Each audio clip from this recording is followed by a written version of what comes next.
Salam Molisindo. Kali ini saya akan membicarakan pengetahuan umum tentang baterai dari e-bike atau dari EV atau electronic vehicle. Di sini saya cuma menggambarkan sebagian kecil dari jenis baterai EV. Pertama, baterai Li-ion 18650 2,5 Ah. Baterai Li-ion 21700 5 mAh. Kemudian ini produk baru dari kita, dari Molisindo rekan-rekan. Ini jenis baterai Li-Polymer. Satu baterai ini 5 mAh 3,7 volt. Kemudian satu lagi yang model ini lebih gendut, itu 4,3 mAh. Pengetahuan umum tentang baterai tidak jauh dari yang namanya satuan ukuran. Oke, ukuran dari baterai itu volt, watt, dan ampere. Dari situ kita bisa tahu mAh itu hitungannya bagaimana. Kemudian watt hours itu hitungannya bagaimana. Nanti saya terangkan satu persatu. Oke, rekan-rekan. Baterai Li-ion, baterai Polymer itu masing-masing punya kelebihan dan kekurangan, rekan-rekan. Untuk baterai Li-ion, kekurangan dia lebih berat, membutuhkan keeping atau space lebih besar.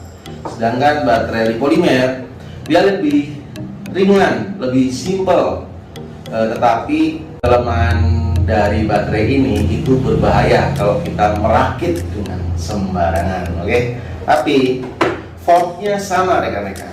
Volt itu tegangan pada baterai atau beda potensial dari listriknya, sedangkan watt itu daya atau konsumsi energi per detik dari baterai ini. Oke, dan ampere adalah satuan dari muatan listrik.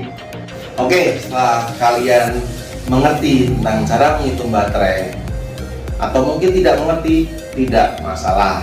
Istilahnya dipikir boleh, nggak dipikir juga boleh gitu. Nah, saya akan menerangkan produk baru dari baterai Molisindo, Li-Polymer 5 mAh dan Li-Polymer 4,3 H. Sorry, patah ya. Jadi saya cuma bisa pegang tangan satu. Oke. Untuk melihat spesifik detail dari baterai ini, asisten maju, oke? Nah, seperti ini ya, kan?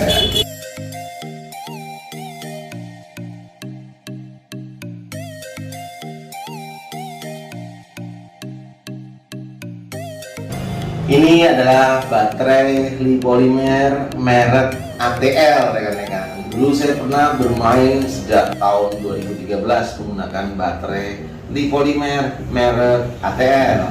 Spesifik dari baterai ini itu 18,72 watt hours. Artinya untuk mencari mAh-nya adalah 18,7 watt hours dibagi volt dari baterai ini, yaitu 3,7 volt.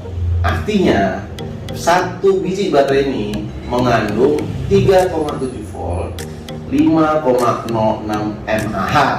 Tapi di dalam bisnis di Molisindo kita bikin pembulatan, jadi kita anggap sebagai 5 mAh. Enak kan, rekan-rekan? Cuman baterai ini lebih mahal dari Li-ion, tapi keuntungannya banyak.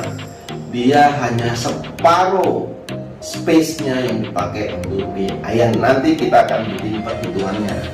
Termasuk baterai ini juga Li-Polymer, jenis Li-Polymer merek ATL juga. Dia 16 watt hours. Artinya 16 dibagi 3,7 ketemunya 4,32. Di perhitungan bisnis dari Molisindo kita anggap satu sel ini cuma 4,3, padahal masih ada sisanya, tapi ya sudah kita bulatkan ke 4,3 watt hours. Oke. Kelebihan dari baterai Li-Polymer dibanding dengan baterai Li-ion itu dari sisi space-nya. dia separuh dari baterai Li-ion. Jadi seandainya ini adalah baterai Li-ion Molisindo 48 volt 10 ampere. Apabila kita menggunakan baterai ini dengan susunan 48 volt 10 ampere, maka dia cuma membutuhkan space tingginya cuma 7,8 cm rekan-rekan. Artinya cuma separuhnya.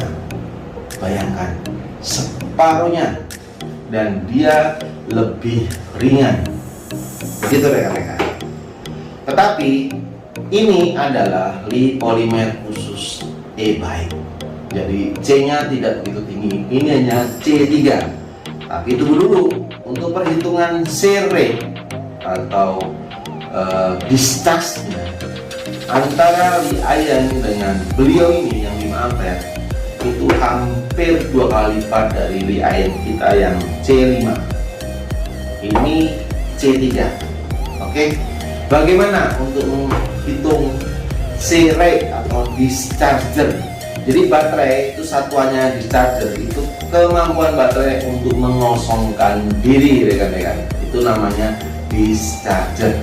Beda dengan charger. Charger kemampuan baterai untuk diisi.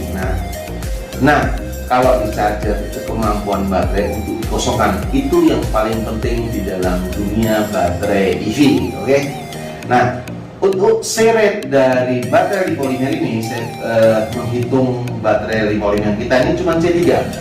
Kapasitasnya 5 ampere. Artinya dia bisa mengeluarkan arus 3 dikali 5. Artinya 15 ampere pengeluaran arus dia. Jadi suntiknya itu 15 ampere.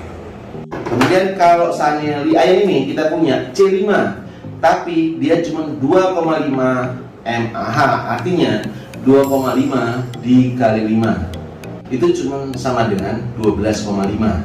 Jadi ini pengeluaran arus nya itu cuma 12,5 dan ini adalah 15. Jadi lebih unggul ini C-rate-nya, biarpun dia cuma C3 tapi kapasitas dia ada 5. Sedangkan ini C5 tapi kapasitas dia cuma 2,5. Artinya lebih bagus ini rekan-rekan. Kemudian tapi Li polimer ini punya kelemahan rekan-rekan.